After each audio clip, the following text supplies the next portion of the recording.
conferencia lleva por título Analysis of Cry and Facial Features in Newborns, Preterm versus At-Term Babies. I think this talking will be talking English, so I will introduce the presenter. Is Claudia Manfredi y Alessandro Capo. They are with University of Florencia, Italy. Welcome, Claudia and Alejandra. 20 or 25 minutes. Okay. And 5 I will run. or 10 minutes for asking for questions and answers. So, we have a technical problem, good. so let me try to fix it. Good morning to everyone. And I thank the organizer for inviting us to give this talk, which is a little bit, as you can see from the title, a little bit different from what you used to to hear. But anyway, I hope we can give you some ideas of this field of research. As you see, we are from Italy, and if you like, we can speak in Italian. Maybe it's better. Maybe it's more understandable than English. So let us know. I start in English, but please, you're free to ask to speak in Italian. I am not able to speak in Spanish. Sorry. So just a few words. We are at the Department of Information Engineering in Florence, and specifically we are, I am the coordinator of the Biomedical Engineering Lab in this department. Alessandro Capo is a grant at the moment. He's graduated his master's degree in Biomedical Engineering too in Florence, and now we are speaking about this specific field of research. So why analyzing, why it's useful, can be useful to analyze cry, newborn cry, and facial features.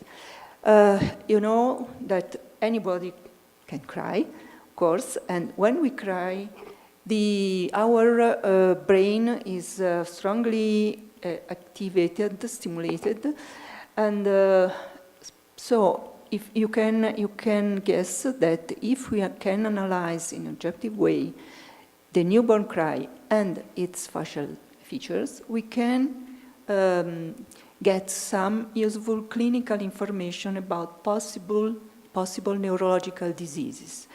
In particular, we deal with preterm newborns, that means newborns that are born before the 37th week of gestation.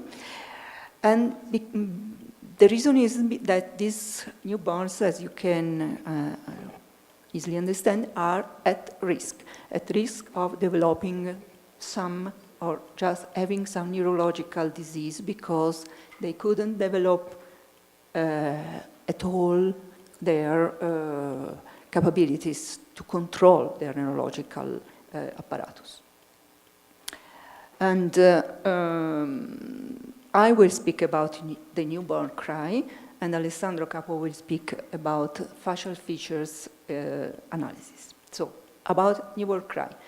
As I told before, newborn cry can be useful to detect some neurological diseases, which are the parameters, which are the basic means that we can deal with and we can extract from the cry. Mainly F0. F0 is the fundamental frequency, that means the frequency of a vibration of the vocal folds. And its melodic shape. That means how fundamental frequency varies with time.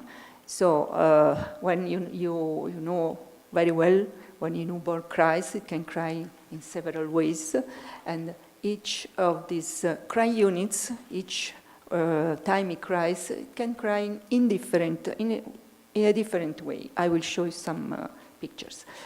And the other parameters are the formants. The formants are the resonance frequency of the vocal tract. So air comes from the lungs, it makes in vibration the vocal folds, air crosses the vocal folds, goes into the vocal tract, and the formant frequencies depend on the shape of the vocal tract. That is, can change in few milliseconds according, as now I am speaking, of what we are saying, A, O, U, and so on.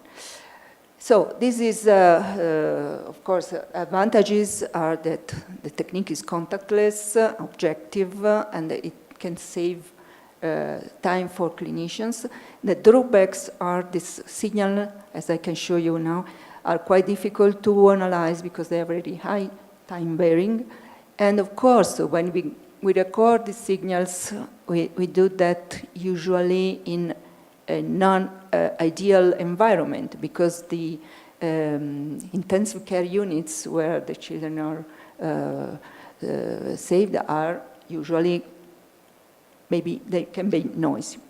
So what is the, I will not talk about so much about anatomy, but you should know that the newborn cry vocal tract is different, is going to develop into the adult's one. So when we are born, our vocal tract and our cavity is similar to those of the primate, the chimpanzee. Then we develop a little bit because the newborn has to do basically two things: survive, so breath, and feed. And the vocal tract is shaped in such a way. So the problem is that we need reliable techniques to objectify fundamental frequency and formants. The fundamental frequency, as I told you, is the vibration of the vocal folds. It changes with time. So at the birth, our fundamental frequency is quite high because the vocal folds are small and thin. And as we develop, they become larger and they increase in size. And of course, we differentiate with age the voice from a male and from that of a female, just for anatomical reasons. And the melody is the shape of this fundamental frequency. Oops. Can you see some examples? You see 5 examples that are the basic shapes of the fundamental frequency, the basic melodic shapes. F means falling shape. You see the fundamental frequency decreases with time.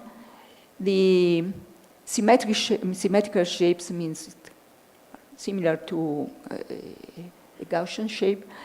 Rising is the opposite of falling, so it rises with time. Flat or plateau means quite constant shape, and complex shapes means several, a combination of several of these shapes.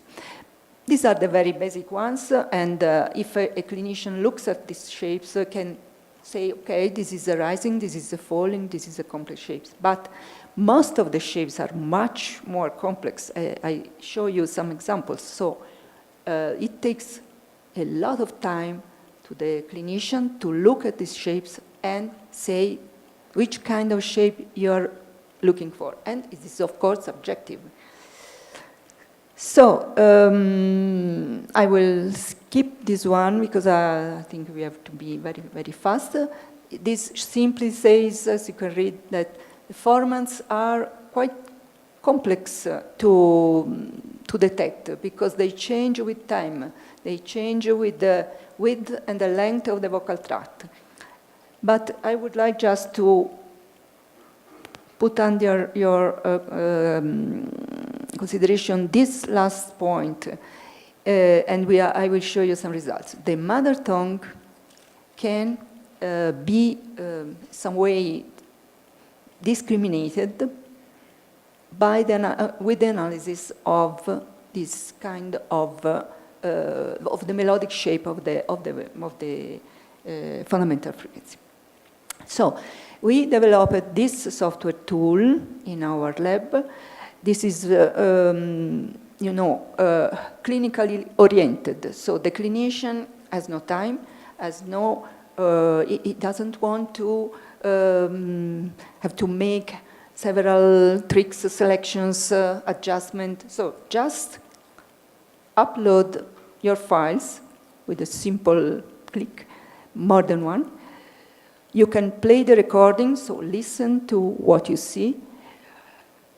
Just put a simple setting. So you want to analyze newborns, because this software can analyze adult's voice, singing voice, other kind of voices. So just select, this is a newborn. Launch the program, and the analysis is performed on these parts that are the so-called cry units, so the vocalic parts of the whole recording that are automatically detected with the software. So the steps are, you have a crying sequence like this. So the newborn cries for some seconds, then stops, then starts again. They are detected. Inside each of them, we detect each cry unit. We compute fundamental frequency informant, and we make the melodic analysis of these cry units. So there are several parameters, about more than 20 parameters that are computed, and they are stored, as you can see, in Excel tables, in JPEG images, so everything is exportable. You can anytime look or print or share these results.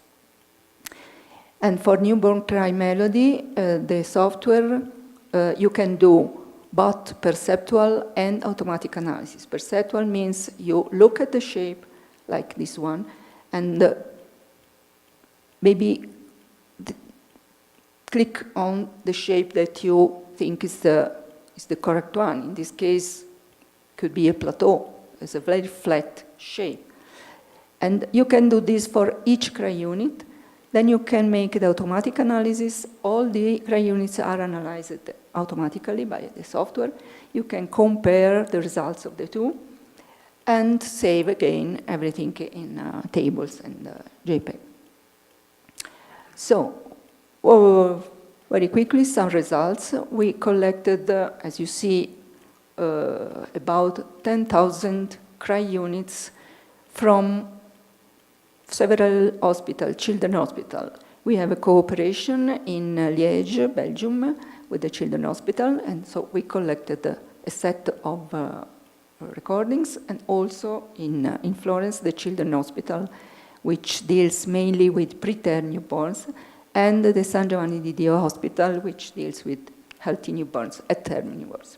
So a large number of cry units, and these are the first results. So with the automated analysis with our software, these are some plots. Just look at the prevalence and the at term newborns of the yellow and the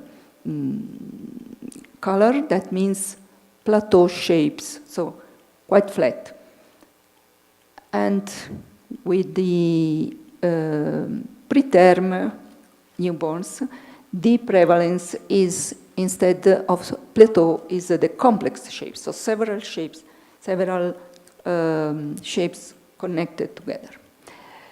These are results with perceptual analysis. So trained people look at all these 10,000 cry units and selected the preferred one. And as you can see, for the term newborns, the prevalence is still of the P shape, but also for the complex shape. While for preterms, the prevalence is again the complex shape. So overall, the results, we analyzed the 12 different shapes, and the overall results show a matching of not so high, 60%. But if you look at singular shapes, you can find over than 90% of matching with the plateau and complex shapes, but a quite low matching for other shapes that are more tricky.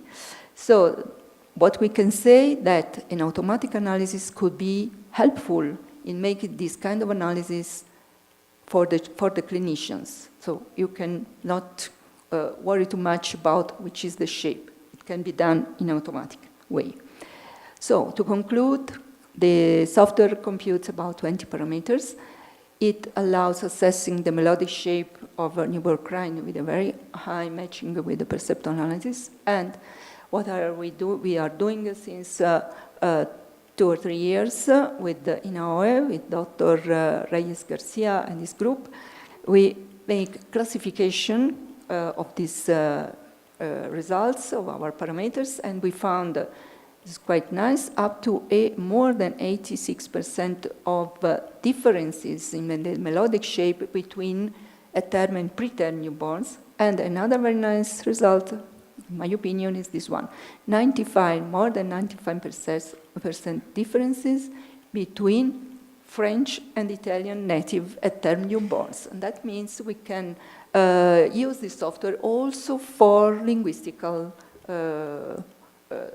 aims. So if you are not too much bored, we are going to speak about facial expression analysis with Alessandro Capo.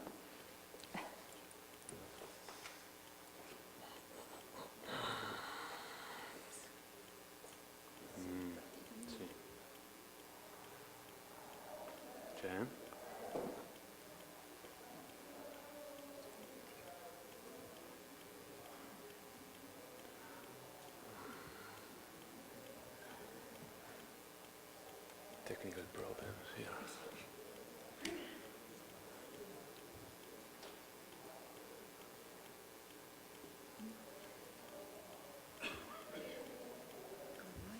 No, I don't know what happens here.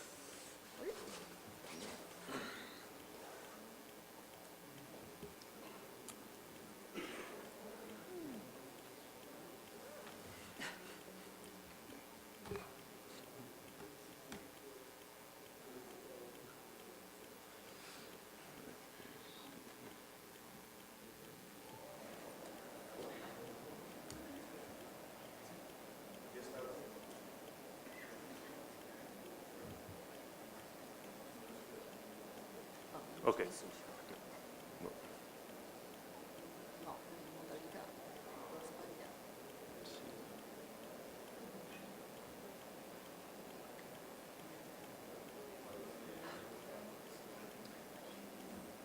I don't know what happened. Any help? Es un problema qua.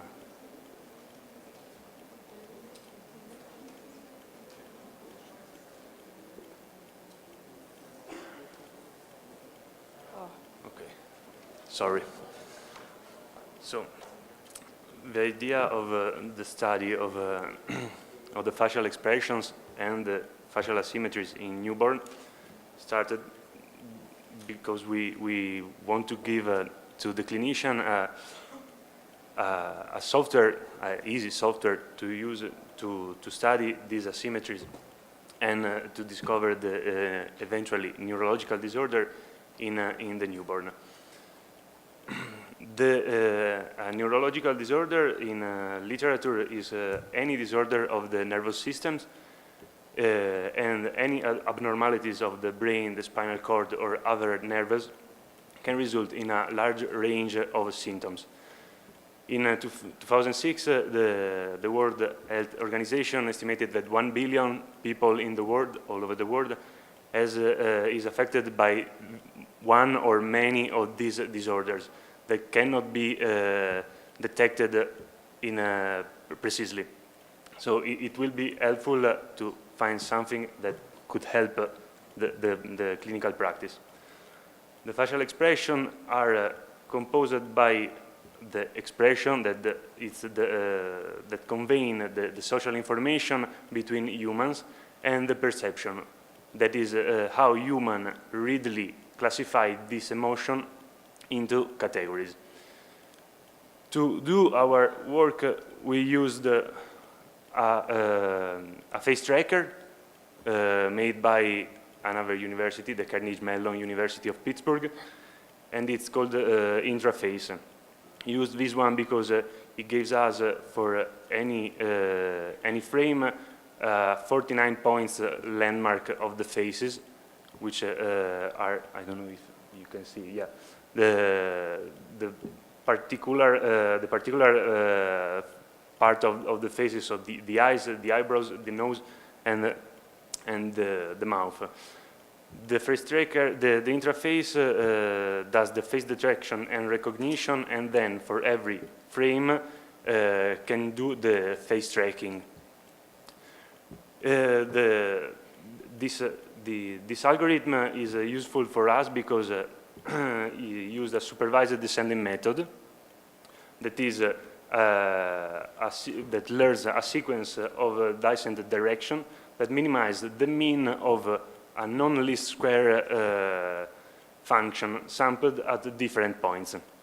In fact, in testing phase, this supervised descending method minimizes the non-least square objective points using the learned direction without computing the Jacobian and Hessian metrics. So it could give us a good algorithm with a low complexity. The analysis of these videos started from the facial asymmetry. All the adults are not symmetric. We are not symmetric, and even the newborn aren't. But the measure of this asymmetry could indicate severe compliance postpartum in the newborn.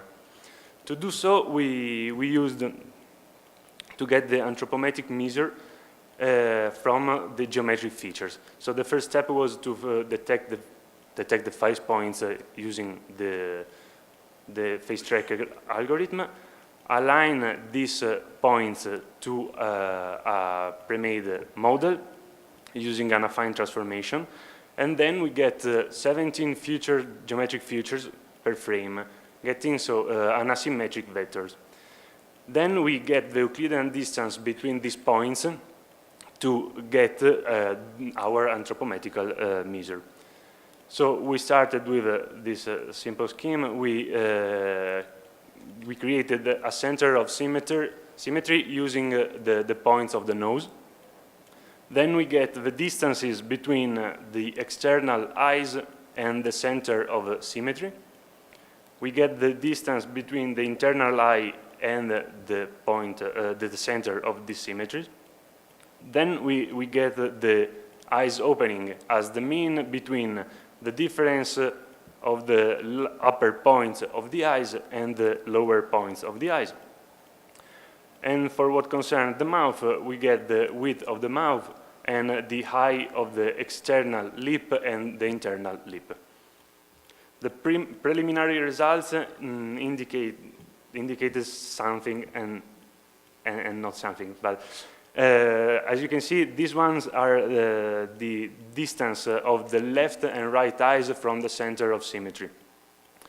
We can see that when the babies had the face turned left or right, there is a great difference from one distance and another, and that's a problem we found.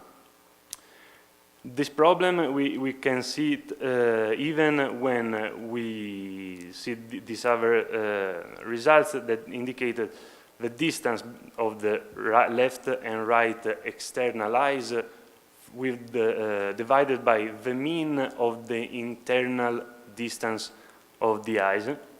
And even there, we can see a great difference when the babies turn his head on the left or on the right. We can see it even when we do the ratio between the left external eye or right external eye divided by the internal eye. This thing is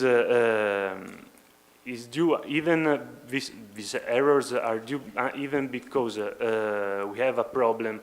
We used only one video camera to get this video. So we don't know the distance, the actual distance from the subject. And this is a common error of projection because we have a three-dimensional object, the head of the babies, and we have projected into a two-dimensional video given by the video camera. So this is one of our problems. For what concerns the mouth, we can have, with these results, we can have an idea of when the baby is opening his mouth, or her mouth. So it is a good idea to use these results and merging maybe with the analysis of the cry, because we can say, we can see how how much the mouth will be open or closed. For what, so I'll go much further. This part, the second part, is the analysis of the expression features, and the idea of the work is pretty much similar of the first one. So we get the phase point detection, we get the alignment by affine transformation, we get 20 geometric features. Some of them are the same we used in the previous part of the work. And then we get the Euclidean distance between these vectors and a baseline vector. Right now we have made the feature extraction, so we get this Euclidean distance. The other part in which we are working too is the expression recognitions. That depends with we get to know the differences and starting using a good classificator to have the effective expressions. Our problems we have is the state of the art regarding the computer vision, is which there is no automatic system to determine the distance of an object or a subject from the camera. Right now, there isn't a way to get this information using only one video camera. The database is another problem because there aren't enough database for the study of facial expressions in newborn to train a good classificators. And the classificators, we need to find a good one that fits right with the infant facial expression. And this part we think we can do with, in collaboration with Inaue and the group of Carlos Reyes.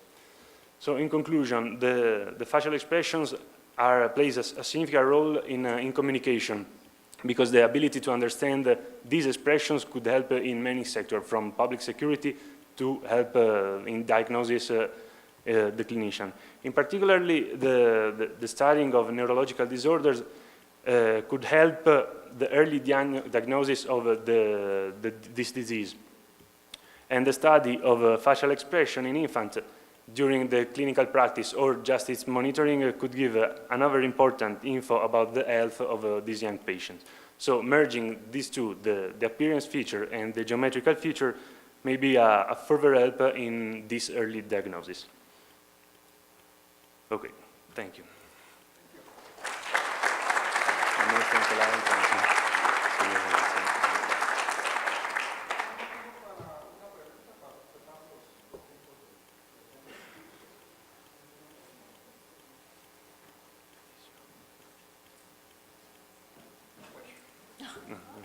There is one more.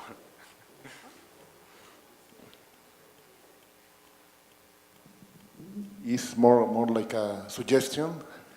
So in terms of this problem of estimating the distance to the camera, I think there is relatively well known the size of some of the facial features you expect. And I think if you know that, it won't be very difficult to estimate like the scale. This, for instance, is done in robotics, in SLAM, so that could be a way to determine it. Yeah, thank you. Yeah.